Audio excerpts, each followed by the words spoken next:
तो दोस्तों world health organisation यानी WHO ने एक नई ग्लोबल हेल्थ स्ट्रैटेजी लॉन्च की है। इसका नाम है 3x35 इनिशिएटिव और ये प्लान आने वाले सालों में हमारी आपकी हेल्थ पर एक बहुत बड़ा इम्पैक्ट डाल सकता है। आज हम इसे बिल्कुल आसान शब्दों में डिकोड करने वाले हैं। लेकिन आगे बढ़ने से पहले एक सवाल, जरा सोचिए, क्या टैक्सेस लगाने से हमारी हेल्थ अच्छी हो सकती है? सुनने में थोड़ा अजीब लगता है, राइट? पर बिलीव मी, यही सवाल इस पूरे इनिशिएटिव का कोर आइडिया है। तो चलिए इसका जवाब ढूंढते हैं। इस इनिशिएटिव को अच्छे से समझने के लिए हम इन 5 पॉइंट्स को कवर करेंगे। सबसे पहले ये 3x35 इनिशिएटिव है क्या, फिर इसके पीछे का मिशन क्या है, इसे इम्प्लीमेंट करने का प्लान क्या है, इसका इंडिया के लिए क्या सिग्निफिकेंस है, और आखिर में द बिग पिक्चर यानी इसके चैलेंजेस और ग्लोबल कॉन्टेक्स्ट क्या है। ओके, तो शुरू करते हैं सबसे बेसिक सवाल से।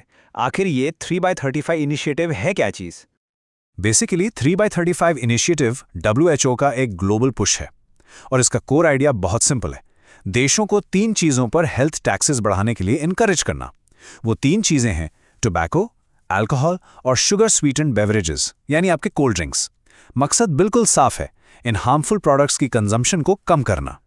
और इसका एक की नंबर है जो आपको याद रखना है, 50%। जी हाँ, 50%। इस इनिशिएटिव का टारगेट है कि साल 2035 तक इन प्रोडक्ट्स के रियल प्राइसेस में कम से कम 50% का इजाफा हो। अब रियल प्राइस का मतलब समझिए।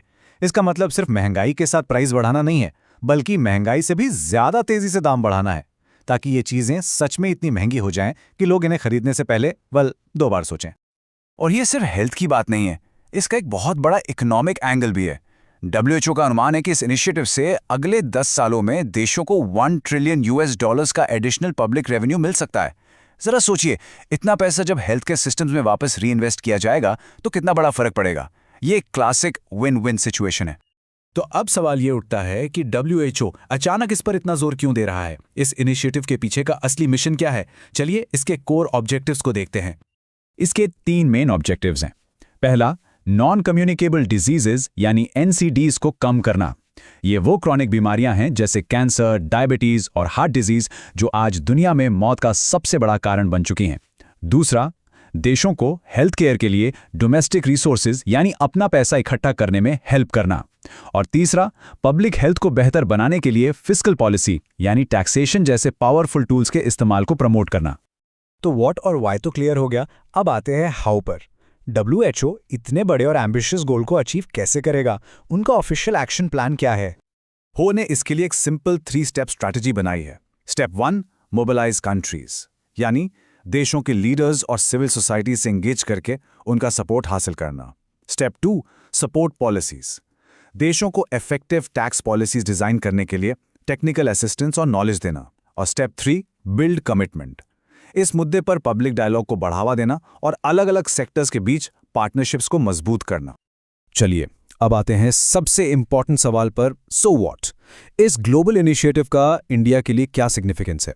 ये हमारे नेशनल हेल्थ लैंडस्केप से आखिर कनेक्ट कैसे होता है? देखिए, इंडिया के लिए ये इनिशिएटिव बहुत ही ज़्यादा रेलेवेंट है और इसके कई कारण हैं। पहला, इंडिया में NCDs का बोझ तेजी से बढ़ रहा है, जिसका एक बड़ा कारण अनहेल्दी कंजम्पशन है। दूसरा, ये हमारे GST रजीम में पहले से मौजूद सिन टैक्सेस के कॉन्सेप्ट से बिल्कुल अलाइन करता है। और तीसरा, ये हमारी नेशनल हेल्थ पॉलिसी 2017 जैसे एग्जिस्टिंग फ्रेमवर्क्स के गोल्स को सीधा सपोर्ट करता है। चलिए अब इसका द बिग पिक्चर देखते हैं। क्योंकि कोई भी इतना बड़ा प्लान बिना चैलेंजेस के नहीं आता, तो इसके पोटेंशियल रोड ब्लॉक्स और इंटरनेशनल फ्रेमवर्क को भी समझना जरूरी है।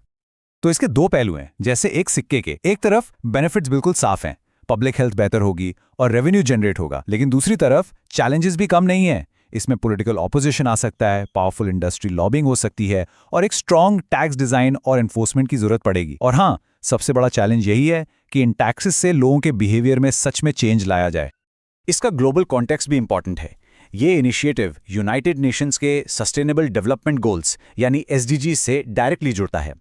खासतौर पर SDG 3 जो गुड हेल्थ एंड वेलबींग पे फोकस करता है और SDG 17 जो पार्टनरशिप्स फॉर द गोल्स की बात करता है।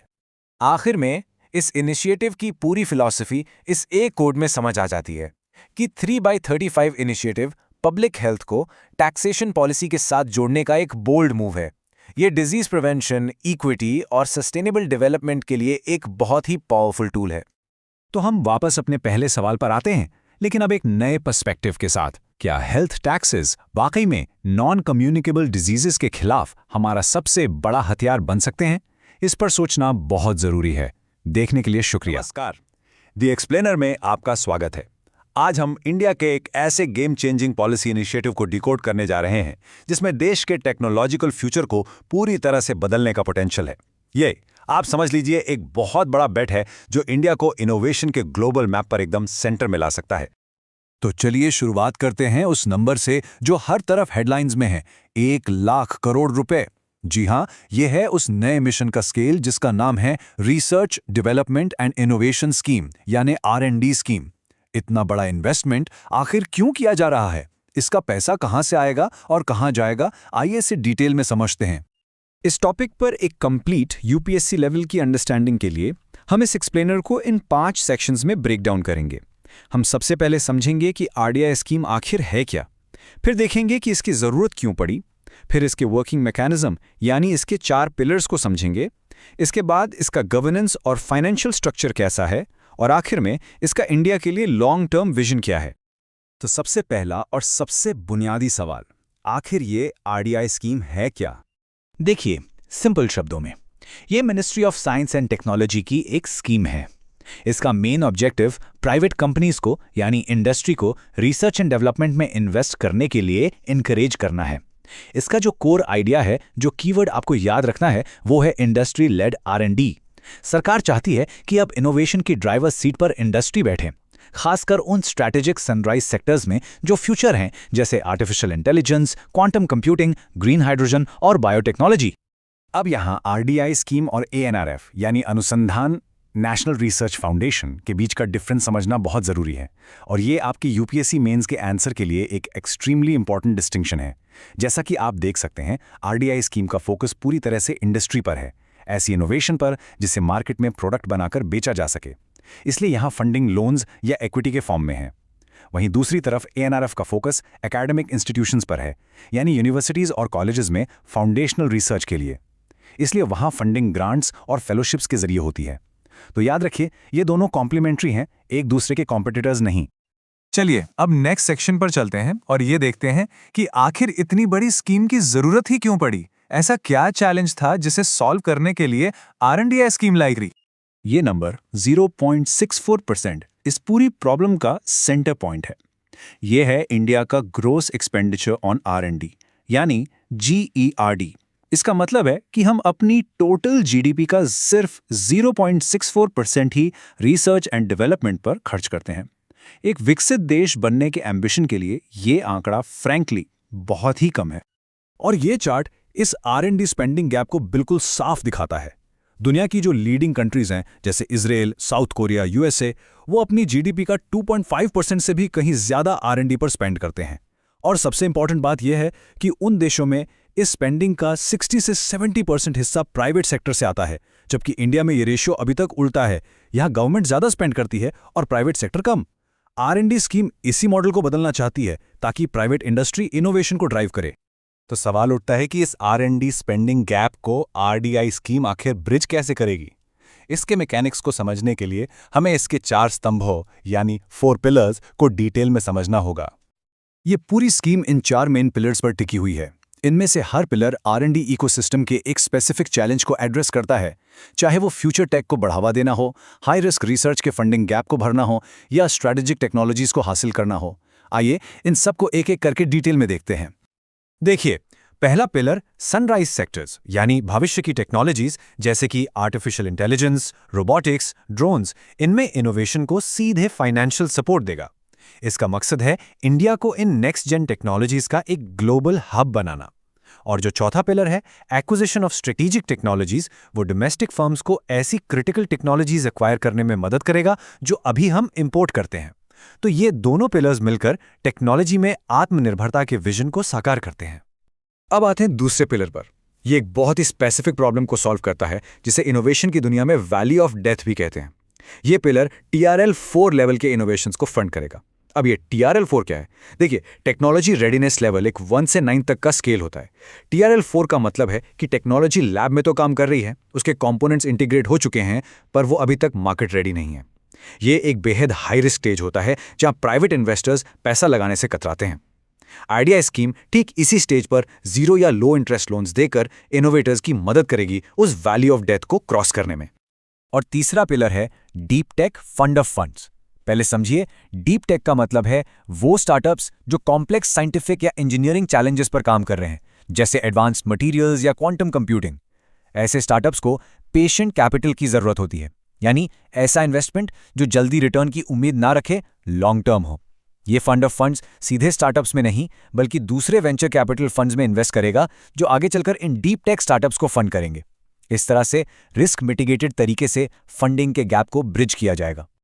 ठीक है, अब जब हमने स्कीम के पिलर समझ लिए हैं तो आइए देखते हैं कि इतने बड़े 1,00,000 करोड़ रुपए के मिशन का गवर्नेंस और फाइनेंशियल स्ट्रक्चर कैसा होगा ताकि इसका इंप्लीमेंटेशन स्मूथ और इफेक्टिव हो।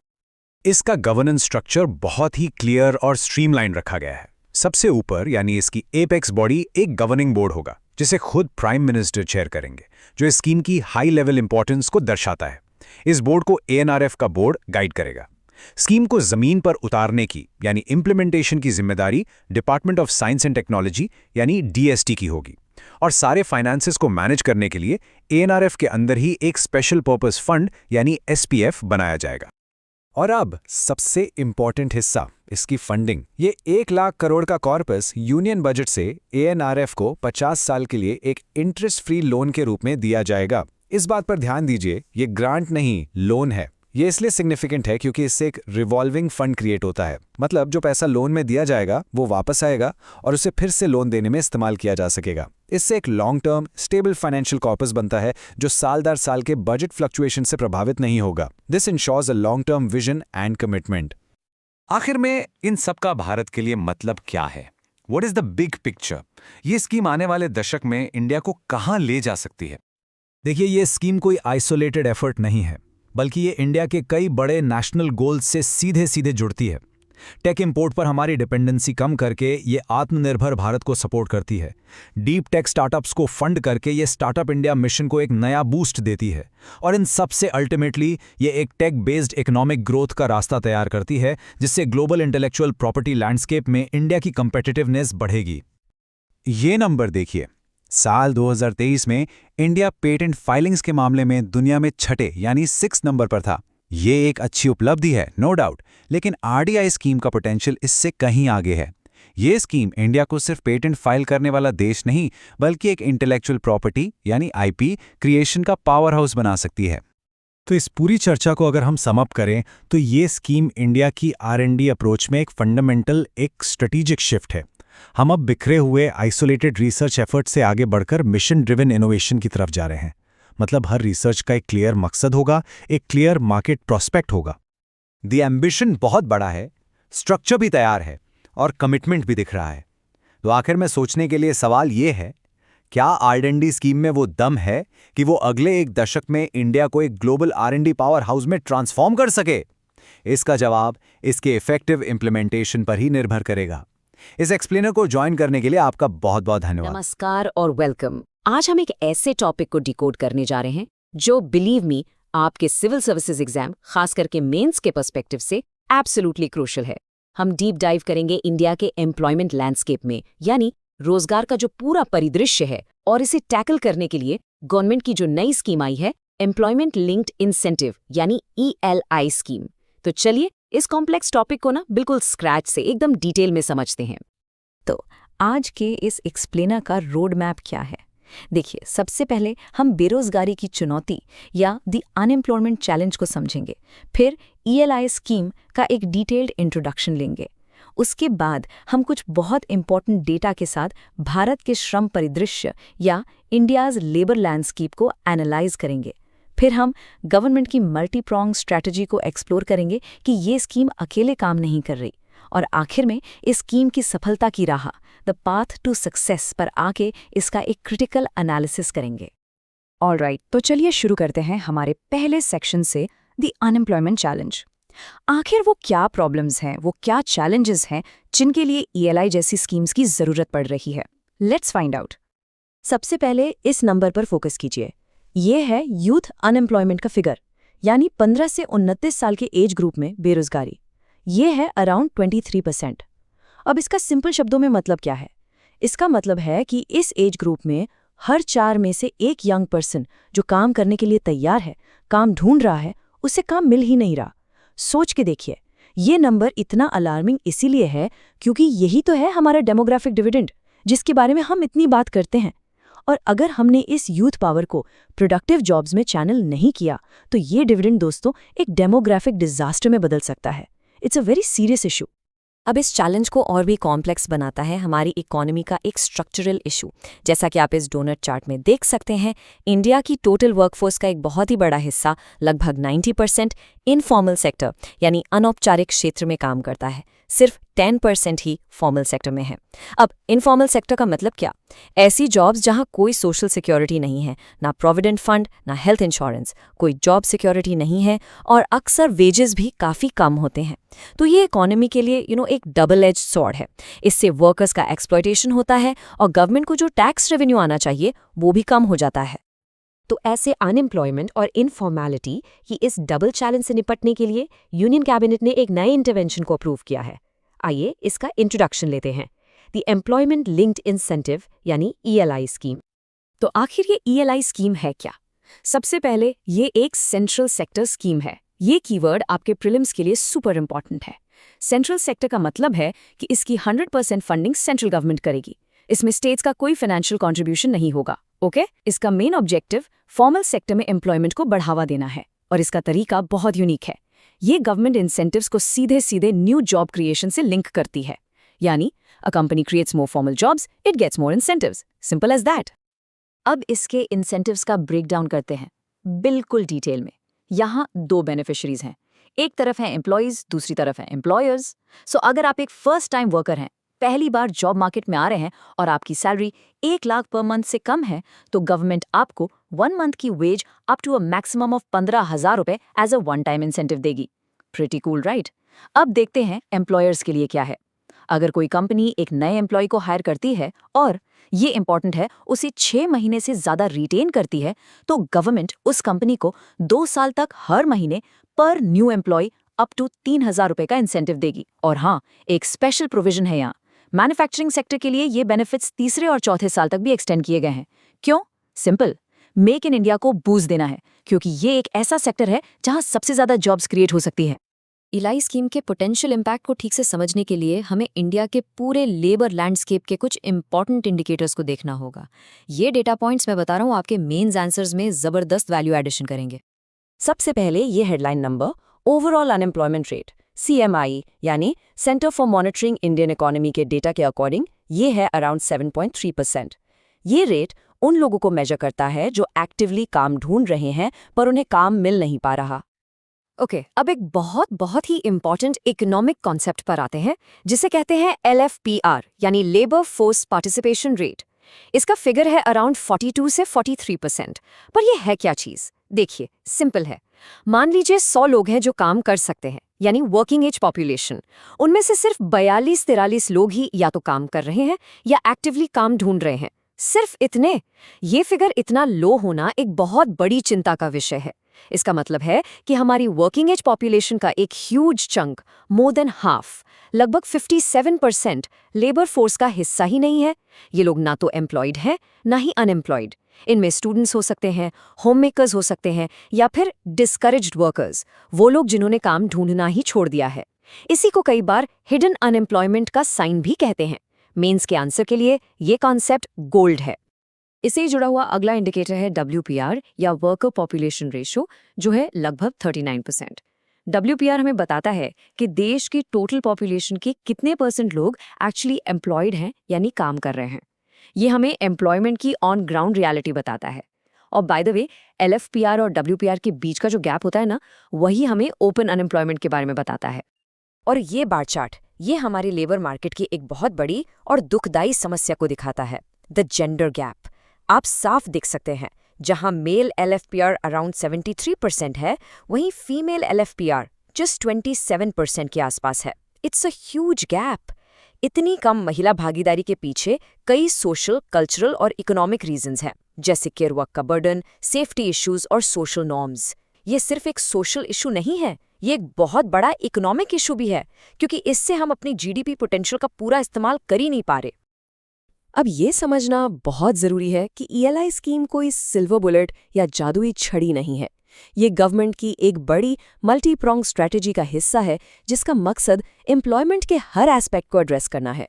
चलिए इसके अलग अलग पिलर्स को देखते हैं। पहला पिलर है स्किल डेवलपमेंट और ट्रेनिंग। ये बेसिकली सप्लाई साइड को फिक्स करता है। इसमें स्किल इंडिया मिशन है, जिसका काम है यूथ को इंडस्ट्री रेलेवेंट स्किल्स देना। साथ ही है नेशनल अप्रेंटिसशिप प्रमोशन स्कीम या नैप्स, जो कंपनीज को अप्रेंटिस रखने के लिए फाइनेंशियल इंसेंटिव देकर ऑन द जॉब ट्रेनिंग को प्रमोट करती है, जिससे स्किल गैप कम हो। दूसरा पिलर है जॉब सीकर्स को जॉब क्रिएटर्स बनाने पर फोकस करना। इसके लिए मुद्रा योजना है, जिसके तहत छोटे एंटरप्रेन्योर्स को कोलैटरल फ्री लोन्स मिलते हैं।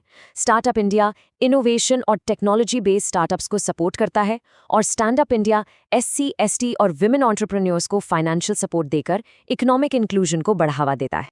तीसरा पिलर है वर्कफोर्स को फॉर्मलाइज करना और नियम कानूनों को सिंप्लीफाई करना। इसमें आता है ई श्रम पोर्टल, जो अनऑर्गेनाइज सेक्टर के वर्कर्स का एक नेशनल डेटाबेस बना रहा है, ताकि उन तक सोशल सिक्योरिटी स्कीम्स पहुंचाई जा सकें। इसके अलावा 29 अलग अलग लेबर लॉज को कंबाइन करके 4 लेबर कोड्स में बदलना, ये ईज ऑफ डूइंग बिजनेस को बढ़ावा देने और फॉर्मलाइजेशन को आसान बनाने की एक बहुत बड़ी कोशिश है।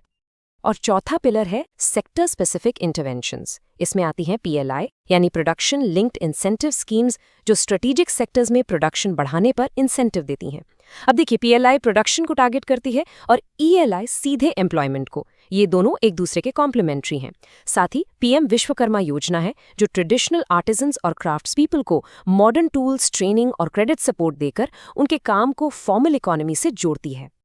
अब हम आ गए हैं अपने आखिरी और सबसे एनालिटिकल सेक्शन पर, the path to success.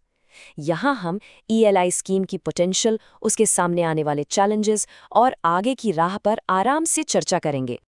ELI scheme का सबसे बड़ा पोटेंशियल जॉबलेस ग्रोथ की समस्या से निपटने में है।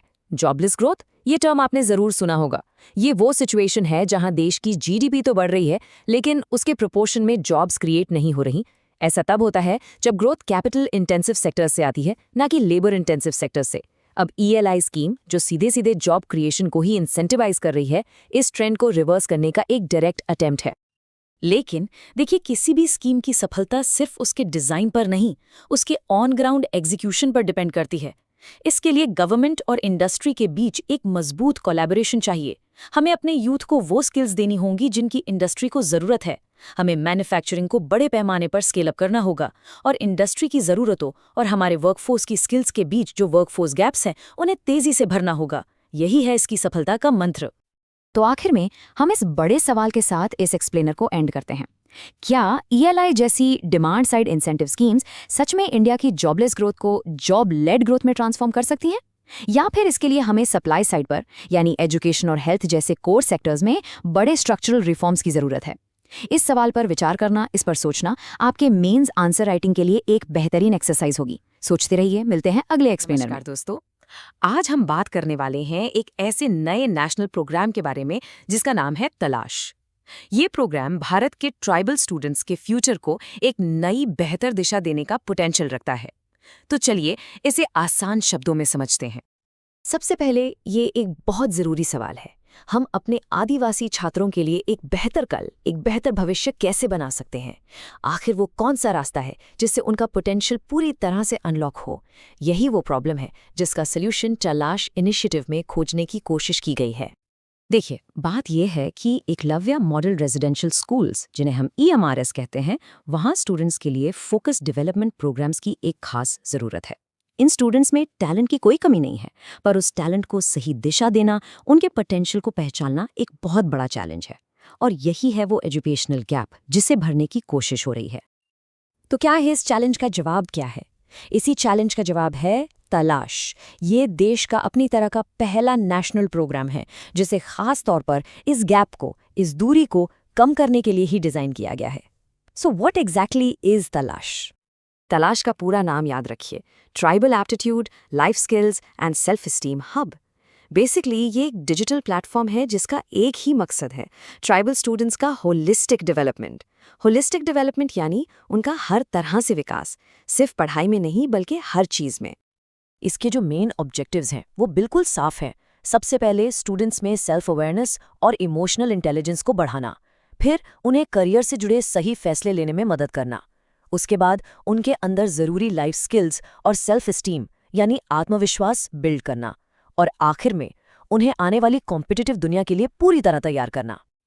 अच्छा, ये तो हो गई आदर्श की बात, लेकिन आखिर तलाश ज़मीन पर प्रैक्टिकल लेवल पर काम कैसे करता है? तो इसका पूरा स्ट्रक्चर 4 यानी 4 कोर कंपोनेंट्स पर बना है। ये चारों मिलकर काम करते हैं। ये है इसका पूरा फ्रेमवर्क, एक रोड मैप की तरह। हर स्टूडेंट इन 4 स्टेजेस से गुजरता है।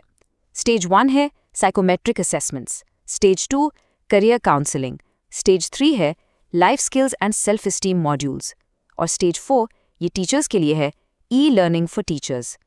तो आप देख सकते हैं ये एक बहुत ही सोचा समझा स्ट्रक्चर्ड अप्रोच है। तो चलिए पहले स्टेप को देखते हैं, साइकोमेट्रिक असेसमेंट्स। ये कोई रैंडम टेस्ट नहीं है, ये एनसीईआरटी के एक बहुत ही ट्रस्टेड इनिशिएटिव तमन्ना पर बेस्ड है। इसका काम है हर स्टूडेंट के अंदर छुपे नेचुरल एप्टीट्यूड और इंटरेस्ट को, यानी उसकी असली क्षमता और रुचि को बिल्मसल तरीके से पहचानना। एक बार जब ये पता चल जाता है कि स्टूडेंट की स्ट्रेंथ्स क्या हैं, तब आता है दूसरा स्टेप, करियर काउंसलिंग। यहाँ स्टूडेंट्स को गाइड किया जाता है ताकि वो अपनी काबिलियत के हिसाब से सही करियर चुन सकें, मतलब उनके सपनों और उनकी स्ट्रेंथ्स को एक ही लाइन में लाना। अब आता है तीसरा और शायद सबसे जरूरी कंपोनेंट, लाइफ स्किल्स और सेल्फ एस्टीम। यहाँ सिर्फ किताबी ज्ञान नहीं बल्कि रियल लाइफ स्किल्स सिखाई जाती हैं, जैसे प्रॉब्लम सॉल्विंग कैसे करें, अपने इमोशंस को कैसे हैंडल करें और दूसरों से अच्छे से बात कैसे करें। यही चीज़ें आगे चलकर कॉन्फिडेंस बिल्ड करती हैं। और आखिर में ये प्रोग्राम टीचर्स को भी नहीं भूलता। उनके लिए एक अलग से ई लर्निंग पोर्टल बनाया गया है। यहाँ उन्हें वो सारे रिसोर्सेज और ट्रेनिंग मिलती हैं जिससे वो स्टूडेंट्स को और बेहतर तरीके से गाइड और मेंटोर कर सकें। तो ये एक कंप्लीट इकोसिस्टम है, स्टूडेंट और टीचर दोनों के लिए। तो ठीक है, प्रोग्राम तो बहुत सॉलिड लग रहा है, पर सवाल ये है कि इससे आखिर फ़ायदा किसे होगा, इसकी रीच कितनी बड़ी है। आइए इसके स्केल और इम्पैक्ट को समझते हैं। ज़रा इस नंबर पे गौर कीजिए, 1,28,000। जी हाँ, 1.38 लाख स्टूडेंट्स को इस प्रोग्राम से डायरेक्ट बेनिफिट मिलेगा। ये सारे students Eklavya model residential schools में पढ़ते हैं। इस नंबर से आप इस प्रोग्राम के मैसिव स्केल का अंदाज़ा लगा सकते हैं। और ये फ़ायदा सिर्फ स्टूडेंट्स तक ही नहीं रुकता, पूरे देश में 28 स्टेट्स और 8 यूनियन टेरिटरीज में फैले EMRS के स्टूडेंट्स को तो फ़ायदा होगा ही, उनके साथ साथ उनके टीचर्स और मेंटर्स को भी डेडिकेटेड ट्रेनिंग और रिसोर्सेज मिलेंगे। अब इतना बड़ा नेशनल प्रोग्राम अकेले तो चल नहीं सकता, इसके पीछे मजबूत इंस्टीट्यूशनल सपोर्ट का होना बहुत ज़रूरी है। तो आइए देखते हैं कि कौन सी बड़ी संस्थाएं इसे पॉसिबल बना रही हैं। इसके पीछे 3 मेन पिलर्स हैं। पहला, NESTs। ये मिनिस्ट्री ऑफ ट्राइबल अफेयर्स के अंडर एक बॉडी है जो EMRS को ऑपरेट करती है। दूसरा है यूनिसेफ इंडिया, जो इसे ज़रूरी टेक्निकल और स्ट्रेटेजिक सपोर्ट दे रहा है। और सबसे इम्पॉर्टेंट बात, ये पूरा प्रोग्राम नेशनल एजुकेशन पॉलिसी 2020 के विजन से बिल्कुल अलाइंड है, जिसका फोकस होलिस्टिक और स्किल बेस्ड एजुकेशन पर है। इस पूरे प्रोग्राम का अल्टीमेट विजन क्या है? इसे एक कोट में इसका सार है, Ensuring no potential goes untapped। इसका मतलब है ये सुनिश्चित करना कि किसी भी स्टूडेंट का पोटेंशियल बेकार ना जाए, हर टैलेंट को पहचाना जाए और उसे सही प्लेटफॉर्म दिया जाए। तो हम इस चर्चा को एक सवाल के साथ खत्म करते हैं। टेक्नोलॉजी और मेंटरशिप के इस पावरफुल कॉम्बिनेशन के साथ क्या तलाश जैसा प्रोग्राम भारत की ट्राइबल एजुकेशन में सच में क्रांति ला सकता है? इस पर सोचिए जरूर। हेलो दोस्तों, और द एक्सप्लेनर में आप सबका वेलकम है। आज हम बात करने वाले हैं संचार मित्र स्कीम की। आसान भाषा में समझें तो ये डिजिटल दुनिया में आपका एक फ्रेंड है जिसे सरकार ने बनाया है ताकि आप ऑनलाइन सेफ रहें और आपको जब भी ज़रूरत हो हेल्प मिल सके। तो चलो इसको अच्छे से समझते हैं। देखो, इस पूरी स्कीम को हम इन 5 सिंपल सेक्शंस में तोड़कर समझेंगे। ये एक रोड मैप जैसा है। इससे आपको हर एक इंपॉर्टेंट डिटेल आसानी से समझ भी आएगी और याद भी रहेगी। सही है, चलो आगे बढ़ते हैं। ओके, तो शुरू करते हैं हमारे पहले सेक्शन से। हम सब जानते हैं कि इंटरनेट कितना यूजफुल है। इसने हमारी लाइफ को आसान बना दिया है, लेकिन इसके साथ कुछ रियल डेंजर्स भी आते हैं, ऐसे खतरे जिनका सामना हम में से कोई भी कर सकता है। 1 मिनट के लिए सोचो, कभी फोन खोया है? वो जो पैनिक फील होता है, कैसा लगता है? या जब किसी अनजान नंबर से कॉल या मैसेज आता है तो ऑनलाइन फ्रॉड का डर लगा है। ये हब कोई रेयर इंसिडेंट्स नहीं है, बल्कि हमारी एवरीडे लाइफ का हिस्सा बन गए हैं। लेकिन टेंशन की बात नहीं है। इन्हीं कॉमन प्रॉब्लम्स और डर को खत्म करने के लिए गवर्नमेंट एक सॉलिड सॉल्यूशन लेकर आई है। तो आखिर ये सॉल्यूशन है क्या? सेक्शन 2 में हम मिलते हैं अपने संचार मित्रा से। जी हाँ, यही इस सॉल्यूशन का नाम है। तो संचार मित्रा स्कीम आखिर है क्या? ये एक सिटीजन सेंट्रिक प्रोग्राम है। सिटीजन सेंट्रिक मतलब आम नागरिक को, यानी आपको और मुझे ध्यान में रखकर बनाया गया एक डिजिटल प्रोग्राम। इसे डिपार्टमेंट ऑफ टेलीकम्युनिकेशंस ने लॉन्च किया है और इसका मकसद बिल्कुल साफ है: देश में डिजिटल लिटरेसी, ऑनलाइन सेफ्टी और साइबर अवेयरनेस को बढ़ाना। इसके नाम को ही देखो ना, संचार मतलब कम्युनिकेशन और मित्र मतलब दोस्त। तो ये स्कीम आपके एक पर्सनल कम्युनिकेशन फ्रेंड जैसी है, जो इस डिजिटल दुनिया में आपको गाइड करने और प्रोटेक्ट करने के लिए हमेशा रेडी है। अच्छा, अब देखते हैं कि इस स्कीम को चला कौन रहा है। तो ये मिनिस्ट्री ऑफ कम्युनिकेशन के अंडर आती है और इसे डिपार्टमेंट ऑफ टेलीकम्युनिकेशंस यानी DOT ने लॉन्च किया है। लेकिन इसका सबसे कूल पार्ट पता है क्या है? इसका काम करने का तरीका। ये कोई टिपिकल सरकारी प्रोग्राम नहीं है। ये यूथ वॉलंटियर्स को ट्रेन करके उन्हें कम्युनिटी लेवल पर डिजिटल एम्बेसडर्स बनाता है। इससे हर किसी को अपने ही इलाके में लोकल हेल्प मिल जाती है।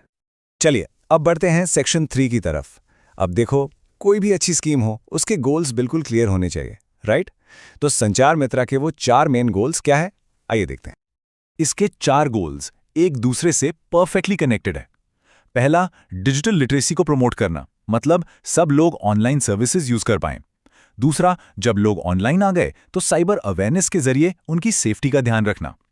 तीसरा, अगर टेलीकॉम से जुड़ी कोई शिकायत यानी ग्रीवेंस है तो उसके लिए एक प्रॉपर सपोर्ट सिस्टम देना। और चौथा, हम सब में एक रिस्पॉन्सिबल डिजिटल बिहेवियर को बढ़ावा देना। ये चारों मिलकर ही तो एक सेफ ऑनलाइन एक्सपीरियंस बनाते हैं। ये सब सुनने में तो बहुत अच्छा लगता है, लेकिन रियल लाइफ में ये स्कीम आम आदमी की मदद कैसे करेगी? सेक्शन 4 में हम इसके प्रैक्टिकल साइड को देखेंगे। यहाँ सबसे बड़ा रोल है इन्हीं डिजिटल एम्बेसडर्स का। ये जो ट्रेंड वॉलंटियर्स है ना, ये आपकी ही कम्युनिटी में आकर लोगों को डिजिटल टूल्स यूज करना सिखाते हैं और ऑनलाइन खतरों से कैसे बचना है इसमें सीधी यानी हैंड्स ऑन हेल्प देते हैं।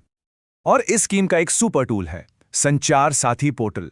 ये एक ऑफिशियल गवर्नमेंट वेबसाइट है जो टेलीकॉम से जुड़ी बहुत सारी प्रॉब्लम्स के लिए एक वन स्टॉप सोल्यूशन की तरह काम करती है। अब इस टेबल को देखो, इससे सब कुछ बिल्कुल क्लियर हो जाएगा। मान लो आपका फोन चोरी हो गया या खो गया, तो आप संचार साथी पोर्टल पर जाके उसे ट्रैक और ब्लॉक कर सकते हैं। अगर फ्रॉड कॉल्स या मैसेजेस से परेशान हैं तो ये प्रोग्राम आपको साइबर हाइजीन सिखाता है। साइबर हाइजीन मतलब सेफ ऑनलाइन आदतें, जैसे अनजान लिंक्स पर क्लिक नहीं करना। टेलीकॉम से जुड़ी कंप्लेंट्स कैसे फाइल करनी है, इसमें भी ये गाइड करता है। और हाँ, UPI या ऑनलाइन फ्रॉड से बचने के लिए सेफ इंटरनेट प्रैक्टिसेस पर एजुकेशन भी देता है। और अब आते हम अपने आखिरी सेक्शन पर, जहां हम इसकी बिग पिक्चर को समझेंगे। संचार मित्रा सिर्फ एक सरकारी स्कीम नहीं है, ये एक नेशनल मूवमेंट है, एक डिजिटली सेफ इंडिया बनाने की तरफ एक बड़ा कदम।